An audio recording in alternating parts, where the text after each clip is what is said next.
Assalamualaikum warahmatullahi wabarakatuh. Alhamdulillahilladzi hadana li hadza wa ma kunna linahtadiya laula an hadanallah. Laqad ja'at rusulu rabbina bil haqq wa nutu an tilkumul jannah uristumuha bima kuntum ta'malun. Wa asyhadu an la ilaha illallah wahdahu la syarikalah wa asyhadu anna Muhammadan abduhu wa rasuluh. Allahumma sholli ala Muhammadin wa alihi tahirin wa ashabihi ajma'in wa man tabi'ahum bi ihsanin ila yaumiddin. Wa ba'du, ma'asyiral muslimin rahimakumullah, usikum wa nafsi bi taqwallah bi ta'atihi wa ta'ati rasulihi sallallahu alaihi wasallam bi ittiba'i sunnah rasulihi sallallahu alaihi wasallam wa sunnatil khulafa'ir rasyidin al-mahdiyyin radhiyallahu anhum. Fattaqullaha mastata'tum wasma'u wa ati'u la'allakum turhamun. Alhamdulillah, ibu bapak muslimin rahimakumullah, kita ini harus banyak bersyukur kepada Allah Ta'ala, karena begitu besar dan banyaknya karunia belas kasih dari Allah Ta'ala diberikan kepada kita. Termasuk kesempatan pada saat ini adalah thalabul ilmi. Kita mempelajari ilmu Islam. Tujuannya apa?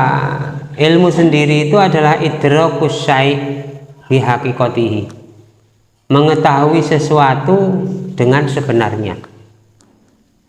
Nah, Islam ini adalah ilmu dari Allah Ta'ala. Ada 3 perkara yang wajib dipelajari, ada 3 ilmu yang wajib dipelajari yang disebutkan di dalam hadis yang sering kita dengar hadisnya, al-ilmu salasa. Ilmu itu yang wajib dipelajari itu 3. Wa masiwahunna fadlun. Selain daripada 3 ilmu itu ada keutamaan saja. Artinya tidak wajib, boleh dipelajari, boleh tidak. Tapi yang wajib dipelajari itu ada 3. Karena ini adalah menyangkut kebaikan tidak hanya di dunia, tapi juga kebaikan nanti di akhirat. Yang 3 perkara itu adalah kitabullah, Al-Quran, wa sunnatu rasul. Yang kedua adalah sunnah, hadis-hadis Nabi sallallahu alaihi wasallam. Nah, yang ketiga itu ada wal faraid. Wal faraid itu adalah ilmu yang membicarakan tentang pembagian harta-harta warisan. Nah, sehingga hukumnya itu fardunya fardu kifayah. Kalau sudah ada yang mempelajari dan mengajarkan ilmu faraid, maka yang lainnya itu tinggal manut saja. Kalau sudah ada salah satu di antara yang mengetahui tentang cara pembagian ilmu faraid, berarti yang lainnya tinggal mengikuti sambil belajar bersama dengannya. Nah, tetapi kalau tidak ada yang mengetahui bagaimana dan cara pembagian harta warisan, nah ini berdosa. Makanya ilmu yang wajib dipelajari ini 3 ini, Al-Quran dan hadis, kemudian faraid. Nah, ilmu faraid sendiri sumber hukumnya, dalil-dalilnya juga dari Al-Quran dan hadis Nabi Sallallahu Alaihi Wasallam. Nah, itu banyak di antara kita kaum muslimin itu kurang perhatian terhadap ilmu-ilmu Islam, sehingga karena kurang perhatian terhadap ilmu Islam dengan sumbernya itu, terkadang malah menyangka, mengira amal-amal yang itu dianggap ibadah diyakini itu adalah sebagai kebenaran. Padahal al-ilmu qoblal qauli wal amali. Sebelum kita ini menyampaikan sesuatu, sebelum kita ini berbicara tentang sesuatu, khususnya dalam urusan al-Islam ini, dan juga sebelum kita melakukan sesuatu dari perkara-perkara ibadah, dari perkara-perkara yang itu hukumnya halal dan haram, sebelum semuanya itu harus didahului dengan ilmu. Bahkan kita ini menyatakan tauhid kepada Allah, menyembah kepada Allah, mengucapkan la ilaha illallah, itu pun harus didahului dengan ilmu. Fa'lam annahu la ilaha illallah. Nanti pirang lah. Gini nambatan. Fa'lam annahu la ilaha illallah. Itu sering kita baca, tapi kadang-kadang kita tidak mengerti. Fa'lam, ingat-ingatlah, ketahuilah. Alima ya'lamu, fi'il amarnya i'lam, fa'lam. Itu perintah dari Allah kepada kita agar kita mengerti, agar kita mempunyai ilmu, sehingga mengetahui betul yang disembah, yang diibadahi itu adalah Allah. Nah, kalau orang sudah mengerti dan mengetahui yang disembah, diibadahi Allah, maka dia akan mengikuti petunjuk-petunjuk dari Allah.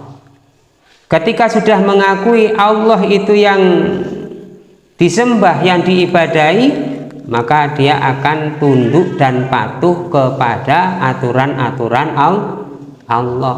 Perintah-perintah Allah dia akan taat. Demikian juga larangan-larangan Allah. Nah, makanya kita perlu mengetahui ilmunya sebelum kita melakukan sesuatu. Bahkan sering saya sampaikan nukilan ayat di dalam Al-Quran, jangan kita berbuat sesuatu, jangan kita melakukan sesuatu apalagi itu bagian daripada ibadah kalau tidak punya ilmunya. Ya mending tidak usah dikerjakan, tidak ada ilmunya, bukan ikut-ikutan, bukan anut-anutan. Nah, kalau ada ilmunya tidak apa-apa, dikerjakan, ditaati. Nah, kadang malah yang ada ilmunya malah ditinggalkan, yang tidak ada ilmunya justru malah dibesar-besarkan. Nah, contohnya kalau kemarin kita melakukan ibadah di bulan Dzul Hijjah, saudara-saudara kita yang diberi kemampuan rezeki itu melakukan ibadah haji di sana. Sedangkan kita-kita yang tidak melakukan ibadah haji itu, yang berkemampuan itu diperintahkan untuk menyembelih sesudah sholat Idul Adha. Kemudian juga banyak berzikir, bertakbir, bertahlil, bertahmid kepada Allah Ta'ala. Yang kita dengar umumnya kalau takbiran, bahkan juga kadang ada takbir keliling ya, gitu betul. Kadang ada takbir keliling dan ya, sunnahnya memperbanyak membaca takbir itu yang biasa dilakukan oleh Rasulullah SAW dan para sahabat. Ini yang jarang diamalkan oleh kita ini. Itu tanggal 9 ba'da subuh. Mulai ba'da subuh itu Allahu Akbar, Allahu Akbar, la ilaha illallah, wallahu akbar, Allahu akbar walillahil hamd. Sebagian lagi 3 takbir, Allahu akbar, Allahu akbar, Allahu akbar, dan seterusnya. Nah itu diperbanyak membaca takbir, itu istilah kita barangkali takbiran itu tanggal 9 Dzulhijjah sebelum tanggal 10. 10 Dzulhijjah itu kita diperintah untuk sholat Idul Adha dan menyembelih binatang kurban. Tanggal 9 kan jarang kita dengar, nonton nggih? Mestinya sesudah subuh. Nah, tidak harus nunggu sholatnya atau sebelum hari itu. Jadi habis subuh itu takbiran bareng-bareng, takbiran. Kok nanti habis zuhur sholat takbiran, kemudian habis asar sesudah sholat takbiran, malamnya takbiran, kemudian habis subuh berikutnya tanggal 10 Dzulhijjah itu takbiran. Sampai kapan? Nah ini juga jarang diamalkan, jarang diketahui oleh kaum muslimin. Hari tasyrik, ayyamu tasyrik, 3 hari sesudah tanggal 10 Dzulhijjah, tanggal 11, tanggal 12, tanggal 13 itu ba'da sholat. Nah sesudah sholat, mengiringi sesudah sholat itu takbiran, subuh, duhur, asal, maghrib, isya, bersama-sama takbiran. Boleh sendiri-sendiri, boleh bersama-sama dengan imam, sampai tanggal 13. Nah, kalau umumnya kita barangkali hanya sesudah sholat Idul Adha, ini pun paling-paling duhur, asar, maghrib, isya, besoknya tidak takbiran. Padahal sunnahnya itu takbiran khusus untuk ibadah-ibadah di bulan Dzulhijjah. Nah yang tidak ada yang ada ilmunya itu jarang diamalkan, yang mengamalkan itu kadang-kadang malah dianggap itu asing. Ini kok asing? Nah yang tidak ada sunnahnya itu malah dianggap sunnah. Contohnya yang dianggap asing apa? Dan bahkan sebagian besar dari kalangan kita, padahal tidak ada larangan, tidak ada ancaman, adzan sebelum subuh. Di Mekah, di Madinah sampai sekarang diberlakukan adzan sebelum subuh. Ya kira-kira bacaan 1 juz atau 100 ayat ya, atau setengah jam waktunya atau 1 jam sebelum subuh itu ada adzan. Ada adzan fajar ula namanya, adzan fajar ula. Nah itu sudah biasa dilakukan oleh Rasulullah dan para sahabat dan para tabi'in wa atba'ut tabi'in. Nah coba kalau kita amalkan, geger nama buatan di tempat kita ini. Saat durungi subuh adzan, kita jam 3:30 jenengan adzan. Gak keliru apa? 3:30 adzan. Wantun apa buatan kita gitu. Padahal tidak ada ancaman sebenarnya. Mung digunem itu aliran apa gitu. Nah kalau di tempat saya dulu saya diberitahu dulu kepada seluruh warga dusun desa, diberitahu di masjid ini nanti akan diterapkan sunnah Nabi adzan malam. Nah sehingga kalau bapak ibu-ibu yang mendengar ini maksud dan tujuannya adalah untuk membangunkan bapak-bapak ibu-ibu yang belum sholat malam supaya sholat malam. Yang sudah sholat malam mendengar adzan ini boleh tidur lagi. Diberitahu. Akhirnya masyarakat pun terbiasa. Malah remen. Ini kalau ngeriko remen. Soalnya apa? Waya nang pasar gak kerinan. Udah nang pasar ini jam 2 jam 3 krungu adzan kuwi jarine sik kerinan. Masya Allah. Nah termasuk sunnah seperti ini sebagian besar dari kalangan kita mikir ping 1000 kok tahu diamalkan nanti begini dan begitu, nanti di gunung ajaran apa, padahal itu sunnah Nabi, ajaran Islam. Sinten mawon kiai ini, sinten mawon ustadz, sinten mawon kaum muslimin ini baca kitabnya dan Bulughul Maram enten, dan Sahih Bukhari enten, dan Muslim enten. Itu adalah sunnahnya Rasulullah SAW dan juga para sahabat. Padahal kita diperintahkan oleh Nabi, alaikum bisunnati wa sunnatil khulafa'ir rasyidin al mahdiyyin abdu 'alaiha bin nawajid. Wajib atas kalian wahai kaum muslimin mengikuti sunnahku. Jadi kita diperintah oleh Nabi wajib mengikuti sunnah Nabi. Wa sunnatil khulafa'ir rasyidin, dan sunnahnya para khalifah ar-rasyidin al-mahdiyyin. Itu Abu Bakar, Umar, Utsman, Ali, ngoten niku. Nah, itu kita disuruh untuk mengikuti sunnah-sunnahnya Nabi dan sunnah-sunnahnya para sahabat. Nah, yang kadang-kadang tidak mengerti ini sunnahnya sahabat tapi tidak mengerti ilmunya, tidak mengerti alur arah apa yang dilakukan oleh para sahabat, pokoknya angger dilakoni. Nah, kalau dulu di zamannya sahabat itu, yaitu khususnya zamannya Utsman bin Affan, karena kaum muslimin ini jumlahnya itu sangat besar dan banyak di sana-sana itu, akhirnya di hari Jumat itu dikumandangkan 2 kali adzan. 2 kali adzan itu, adzan yang pertama itu belum masuk waktunya, itu belum waktunya masuk Jumat, itu berjarak kan. Tujuannya apa? Ini adzan pertama tujuannya apa? Oh, krungu adzan ndang budal nang masjid. Ternyata tidak dilakukan apa? Khutbah Jumat. Nah, ternyata Utsman bin Affan berbuat seperti itu, menyuruh muadzinnya itu adzannya sampai 2 kali itu. Nah, tujuannya adalah pertama untuk mengingatkan, lu ayo ndang ngagake salat Jumat datang, baru kemudian adzan.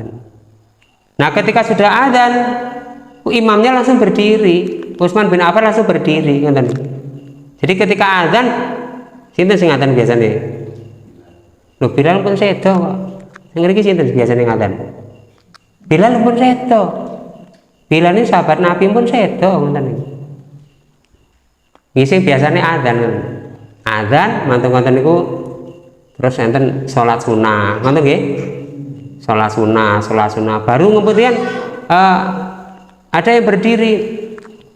Ma'asyiral muslimina rahimakumullah, ruya an Abi Hurairah radhiyallahu anhu qala Rasulullah sallallahu alaihi wasallam, idza qulta li sahibika yaumal jum'ah, ya apa?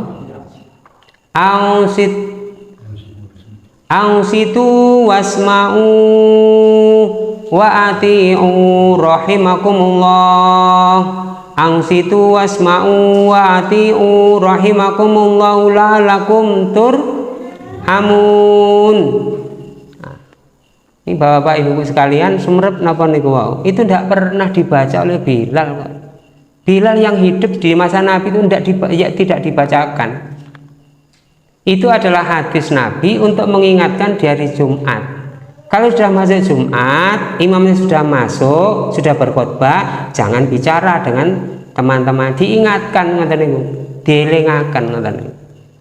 Soalnya kalau bicara-bicara, ngobrol-ngobrol di hari Jumat, imam sudah berdiri, fakot lagot ini sungguh teman-teman bener-bener batal, sia-sia, buatan asal pahala belas, fakot lagot, sia-sia Jumatannya.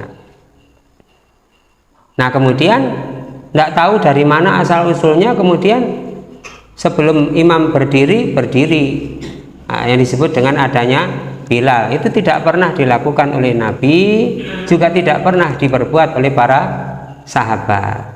Itu hadis yang dibawakan. Nah, persangkaan saya karena itu belum memasuki Jumat, ritual ibadah Jumat, itu tujuannya adalah untuk mengingatkan kaum muslimin. Golek imami ngadeg, ojo rame lo ya, ojo ngomong-ngomong. Dan itu boleh dibaca, itu misalnya dibaca tidak harus pada waktu ritual Jumat. Misalnya jam 11 dibacakan Ma'asyiral muslimin rahimah, tidak harus ritualnya bersama dengan imam. Kalau Rasulullah SAW dan juga para sahabat itu ketika Jumat adzan, kalau zamannya Utsman adzan yang kedua, itu imamnya langsung berdiri kemudian berkhutbah. Nah, yang kadang-kadang kita kurang paham atau salah paham, makanya kita sangat penting untuk mempelajari ilmu Islam itu dengan sumbernya dari Al-Quran dan Sunnah Nabi Sallallahu Alaihi Wasallam. Wah, nah inilah jenenge beda ngoten niku. Wis gak percaya, gak gawe-gawe ngono, iki beda ngowah-ngowahi. Adat-adate gak ngono, biasane ngene. Akhirnya sing dikalahne niku ilmunya. Yang dikalahkan ilmunya nih. Yang bener sunnahnya tidak diikuti, yang menurut atau hanya persangkaan saja itu justru malah yang diikuti. Padahal al-haqqu mir rabbik, kebenaran itu sumbernya dari Allah. Demikian juga sumbernya dari Nabi Shallallahu Alaihi Wasallam. Wa ma atakumur rasulu fakhudhuhu wa ma nahakum anhu fantahu. Yang datang dari Nabi kita ambil, larangan kita tinggalkan, perintah kita jalankan. Sumbernya dari Nabi kita ambil, mengikuti sunnah Nabi Shallallahu Alaihi Wasallam. Nah, ini pentingnya kita ngaji, pentingnya kita mempelajari ilmu, dan banyak sekali ilmu-ilmu Islam yang belum kita ketahui dari sumbernya ini. Makanya kita harus memotivasi diri kita untuk terus belajar. Loh, kok beda bagaimana? Nah, kalau misalnya kebenaran sudah kita dapatkan, kemudian sebagian dari kalangan kita nih tidak mau menerima, itu tidak harus menyebabkan kita harus bertengkar. Perlu kalau sampai akan tidak harus bertengkar. Dini gak gelem terima ya ora apa-apa, ngoten. Fa yunabbiukum bima kuntum ta'malun. Nanti masing-masing akan dimintai pertanggungjawaban di hadapan Allah Ta'ala. Contohnya ngeten nggih. Saya memahami bahwa kunut subuh yang di situ bunyinya Allahumma hdini fiman hadait wa afini fiman afait dan seterusnya. Saya memahami berdasarkan ilmu yang saya pelajari itu tidak berlaku untuk sholat subuh. Itu berlaku untuk sholat sunnah witir. Karena itu yang diajarkan oleh Nabi Shallallahu Alaihi Wasallam kepada sahabat, kepada Husain cucunya Nabi juga itu. Nabi mengajari beliaunya ini untuk berdoa sebelum sujud, sebelum sujud, yang disebut dengan kunut subuh. Kunut subuh niku kalau sampai akan itu diajari oleh Nabi, dibaca pada waktu sholat witir, sunnah witir. Nah, sedangkan sholat wajib subuh, zuhur, asar, maghrib itu Nabi dan para sahabat pernah juga berdoa kunut. Namanya kunut nazilah. Karena ada kejadian-kejadian seperti pembunuhan terhadap kaum muslimin, pembantian terhadap kaum muslimin, pendoliman terhadap kaum muslimin oleh orang-orang kafir, oleh orang yang tidak beriman. Maka sesudah rukuk sami Allahu liman hamidah, kita disunahkan oleh Nabi untuk mendoakan. Seperti kalau ada saudara kita di Palestina sekarang, dari dulu sampai sekarang dibantai, dibom, digenosida oleh orang-orang Israel. Kita boleh kunutnya tidak hanya pada waktu subuh, tapi semua sholat 5 waktu. Allahumma ansuril mujahidina wal mustad'afina fi Palestin wa Afghanistan wa fi ai kulli makanin. Allahumma ansurhum, Allahumma ansurhum. Boleh kita doakan, tapi di semua sholat 5 waktu, tidak waktu subuh saja.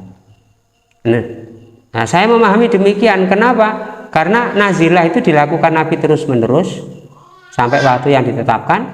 Sedangkan subuh, kunut subuh itu yang Allah madini itu berlaku untuk sholat sunnah witir. Lalu dari saudara-saudara kita tetap mengerjakan kunut subuh itu, yang Allahumma hdini fiman hadait. Lalu kita sholat di belakangnya, ya sholat di belakangnya tidak apa-apa. Memang cara memahaminya, sudut pandang memahami hadisnya berbeda.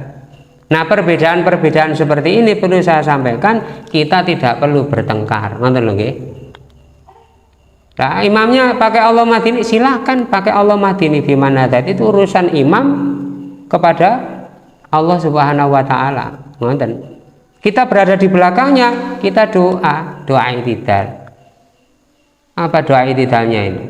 Rabbana lakal hamdu mil as-samawati wa mil al-ardi wa mil ma syi'ta min syai'in ba'du. Lah kok sih dereng mari-mari tambahi lagi. Ahlas sana'i wal majdi ahaqqu ma qalal abdu wa kulluna laka abdun Allahumma la mani'a lima a'taita wa la mu'tiya lima mana'ta wa la yanfa'u dzal jaddi minkal jaddu. Doanya memang panjang, doanya Nabi untuk i'tidal, tapi tidak menyalah-nyalahkan. Memang pendapatnya begitu kok, pendapatnya seperti itu. Beda pendapat dalam urusan furu' tidak menjadi persoalan. Nah, kembali kepada pokok permasalahan, jamaah sekalian, kita ini wajib mempelajari dinul Islam ini, tidak memandang usia kita berapa. Seberapapun usia kita, umur kita, kita punya kewajiban terus thalabul ilmi. Rasulullah mengatakan thalabul ilmi faridatun likulli muslimin. Ya disesuaikan. Nah, kalau kita disuruh seperti anak-anak harus nulis, harus apa begitu, kita kemampuannya lemah, ya kita pakai aja kemampuan yang diberikan oleh Allah. Seperti para sahabat niku nek ngaji rungon. Contoh niku. Ngaji rungon buatan nate atau jarang lah sahabat itu yang ngajinya itu bawa kitab ngoten niku terus ditulisi ngoten. Ya ada sebagian sahabat niku karena khawatir ilmunya hilang ngoten nggih, belajar ngoten beto kulit-kulit ngoten lho, kulit-kulit ngoten yang sudah disamak ngoten, yang dimasbuk ngoten, yang sudah disamak, yang sudah diolah kulit-kulit atau kertas-kertas kemudian ditulisi ngoten. Makanya pada zaman sinten Umar bin Khattab, Abu Bakar, Umar, nah itu sudah diusulkan itu supaya lembaran-lembaran Al-Quran yang ditulis para sahabat itu dikumpulkan menjadi satu. Itu sudah diusulkan pada zaman Umar bin Khattab, baru diberlakukan pada masa Utsman bin Affan. Akhirnya terbitlah yang kita pakai ini, yang ada ini mushaf Utsmani. Nah itu mushaf Utsmani yang ada di negeri kita ini dengan versi qiraahnya Imam Hafiz. Nah itu nanti juga ada bacaan-bacaan versi yang lain, tulisannya sama, hurufnya sama, tapi bacanya beda. Ada Imam Qalun, ada Imam Ibnu Katsir, bacaan-bacanya ada perbedaan. Itu tidak menjadi persoalan.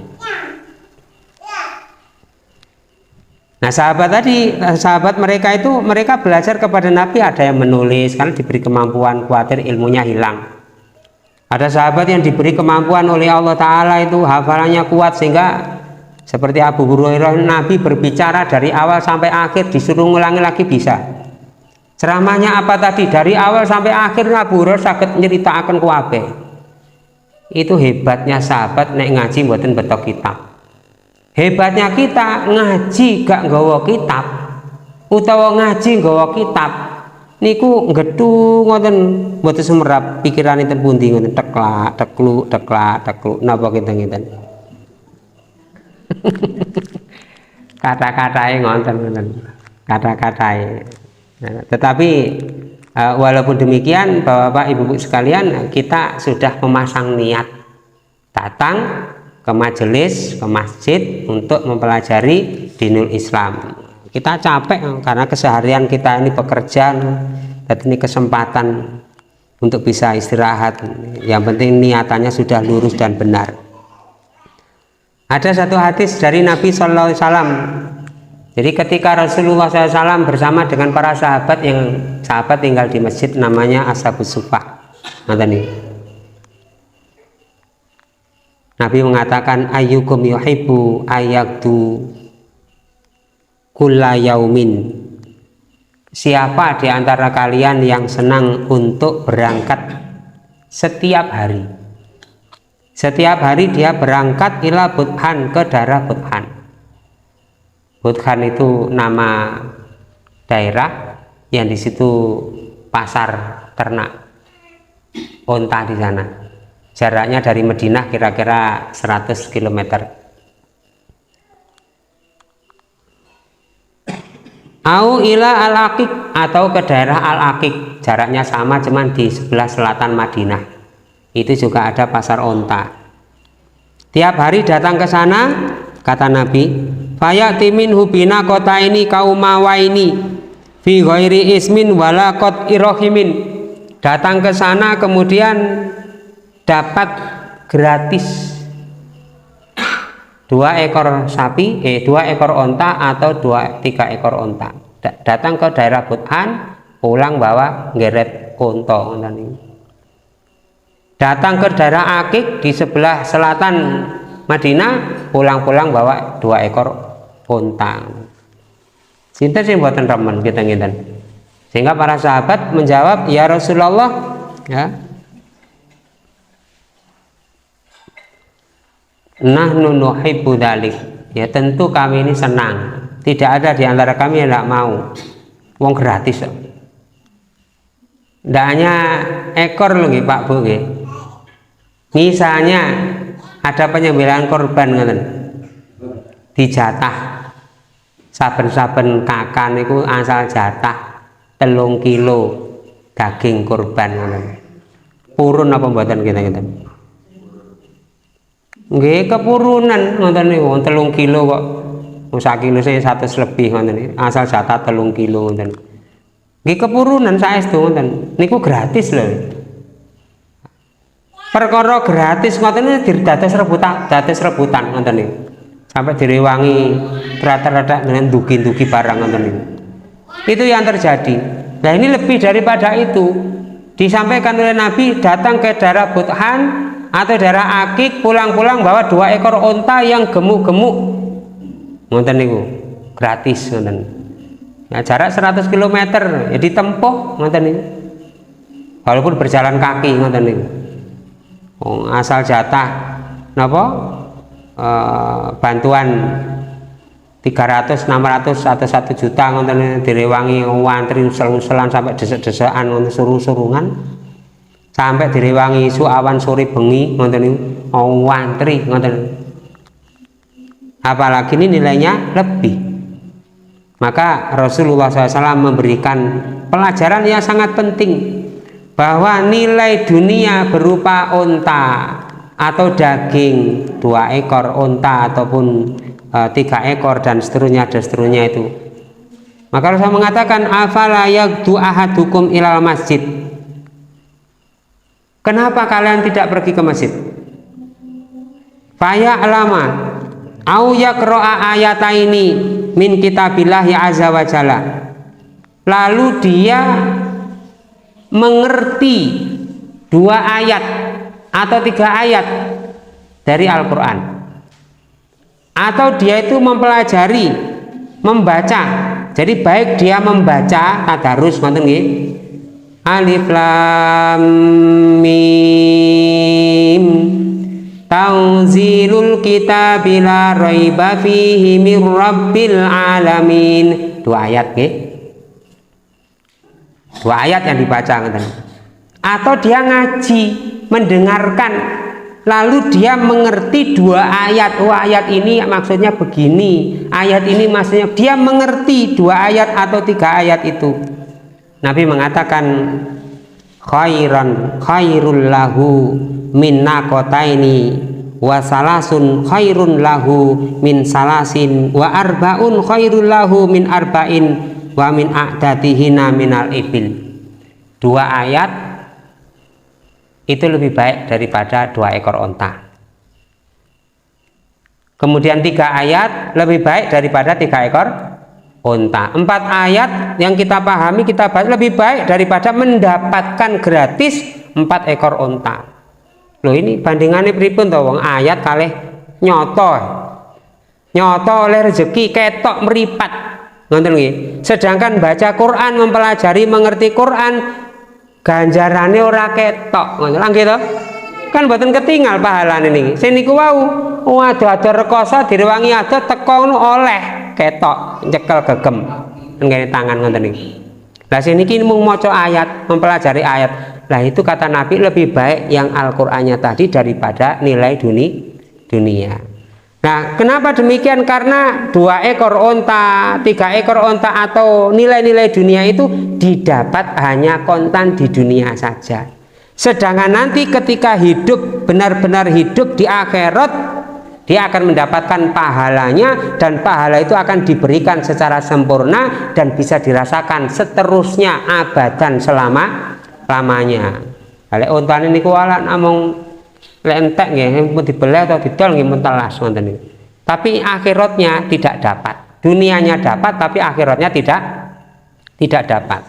Lah maksud Nabi sallallahu alaihi wasallam menyampaikan seperti ini adalah memberikan hasungan dan motivasi kepada kita supaya kita ini lebih mempedulikan terhadap urusan agama kita dengan sumbernya.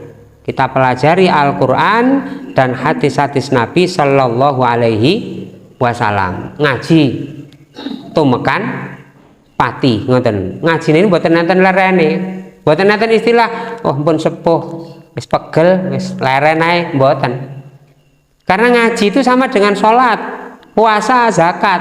Samanya di mana? Sama-sama amal soleh. Kalau jenengan sholat 5 waktu kan nggih amal soleh toh. Sholatnya nggih ngonten, nek takbir, baca Fatihah, rukuk, sujud nggih ngonten sami ngonten sehari, 2 hari, terus sampai kapan itu kita lakukan? Sampai kita tidak mampu sholat, kemudian kita disolati. Sama dengan ngaji juga demikian. Berarti yang perlu kita ambil pelajarannya adalah amal soleh itu perlu untuk kita terapkan dalam kehidupan kita sehari-hari, karena ada kepentingan yang kita dapatkan, kita harapkan, yaitu kepentingan nanti di akhirat. Damel sangune kula panjenengan nalikane empun dipundhut pun tumekan sedo. Mugi-mugi napa sing kula sampaiaken iki ndadosaken tambahan ilmu manfaat. Aku qouli hadza wa astaghfirullah li wa lakum walhamdulillahirabbil alamin. Wassalamualaikum warahmatullahi wabarakatuh.